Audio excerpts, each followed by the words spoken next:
Alright, so you buy a car thinking you got a perfect car, but then you realize you can make it even more perfect by modifying it and adding features and coding in features or deleting features and making it even more personalized.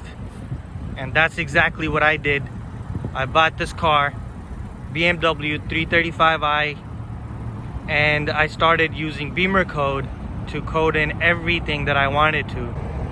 Alright, welcome back, ladies and gentlemen. Welcome to my channel. If you're new, please consider subscribing. My name is Anwar, you're watching Whip Life.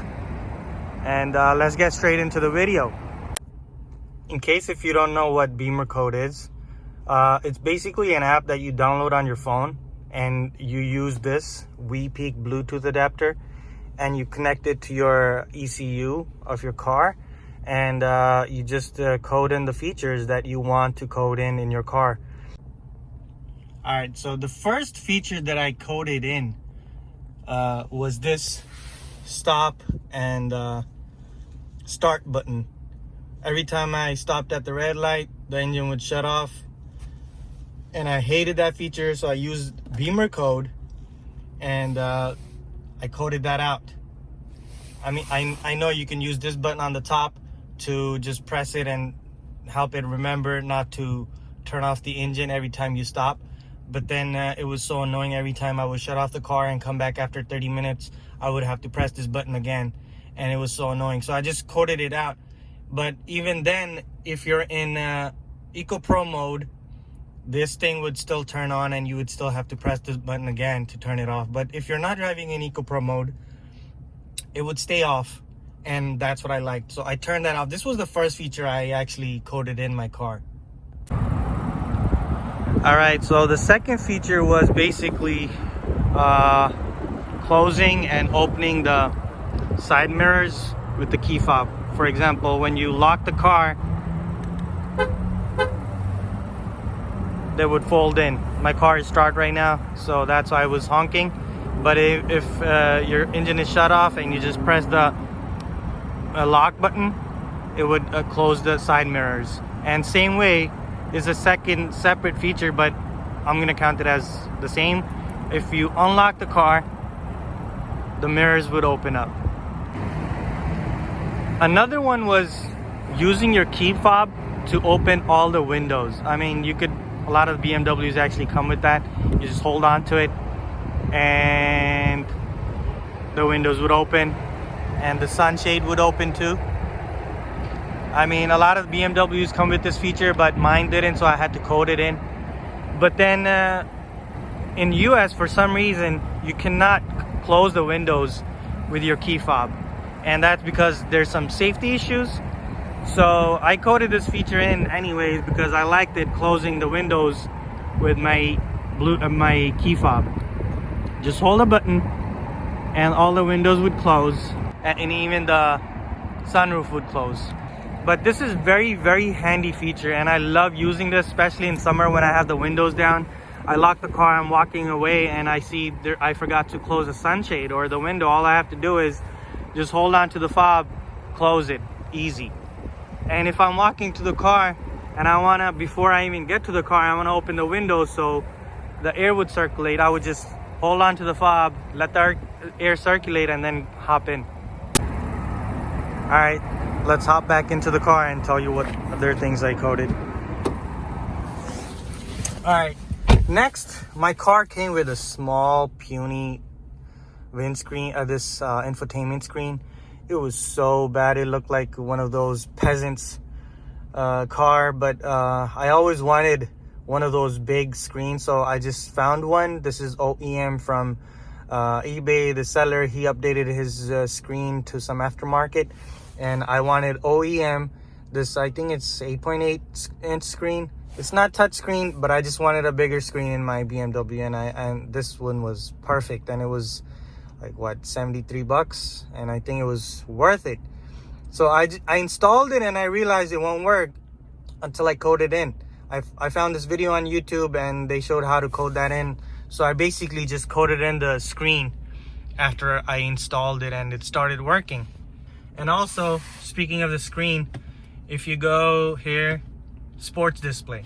This was something that would not show up in my car before, but after I coded in the screen and I realized I can have a sports display in my car, so I coded in this sports display and I love it. It tells you how much horsepower or torque you're using. I don't know if it's accurate, but it's pretty awesome. It looks really good, and I love the gauge cluster and this thing. I think it matches perfectly. All right, so staying in the same category in the screen, I also coded the tire pressure monitoring. My tires already had the tire pressure monitoring system, whatever you call it, but it wouldn't come up in the screen here. So I coded this feature in, so every time I want to know the pressure in my tires, I would just go to vehicle status, go to tire pressure, reset, whatever it is, and it would tell me what the pressure is in each tire and also the temperature. All right, hopping back into the driver's seat. So another feature that I coded in was when you start the car,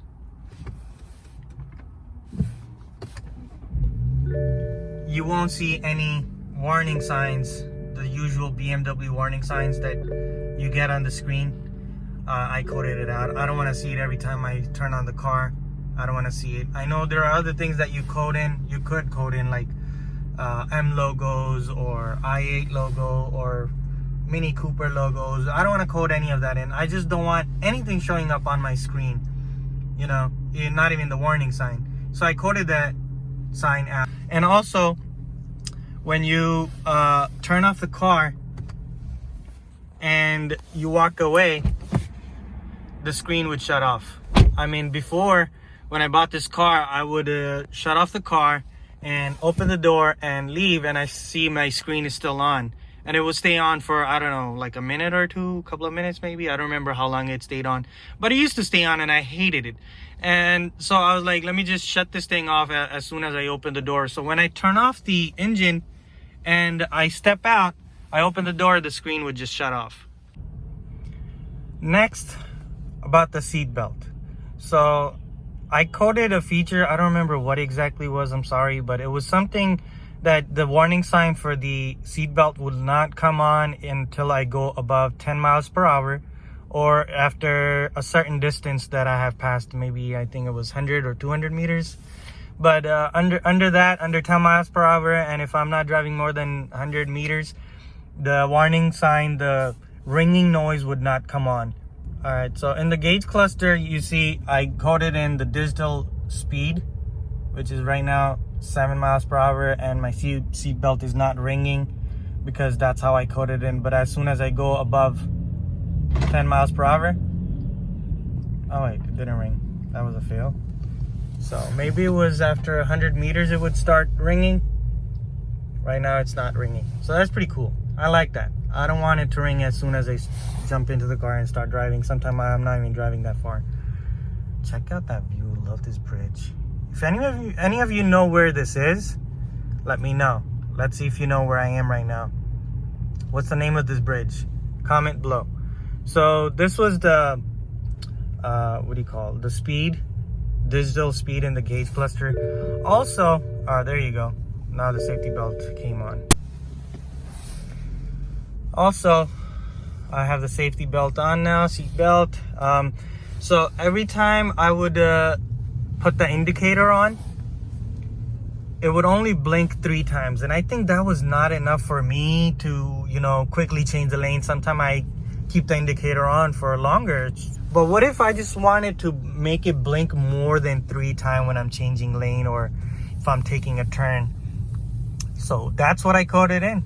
If you hit the indicator once, soft touch, it would blink 6 times. Let's do it again, but this time on the other side. 3, 4, 5, 6. See? So it would blink 6 times instead of 3. That's how it comes from the factory. It would only blink 3 times.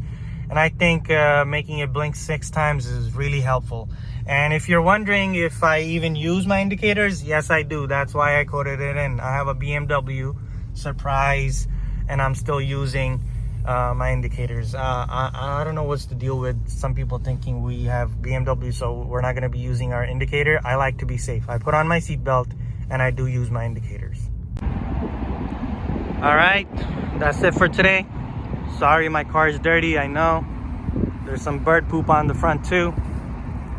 But thank you for watching. If you haven't subscribed, please subscribe.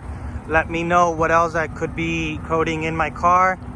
I'm pretty sure I've missed a few things that I coded in, but I forgot what are they now. But if there's any feature that you think I should code in, let me know. Oh, the other video I made about the Bimmercode, somebody told me code these, there's like lights under here. I should code those in when I'm reversing the car, so those lights would turn on and hit the floor, like on the ground, and let me see where the curb is. And I thought I didn't have that, but turns out I did. It's just that New York City has all these street lights, and the lights under those handles, door handles, were so light that I never even noticed that they were there. So yeah, they do turn on when I'm reversing. They do turn on, but I don't think they make that much of a difference. But anyways, hope you learned something. If you have any questions, comment down below. All right, peace out.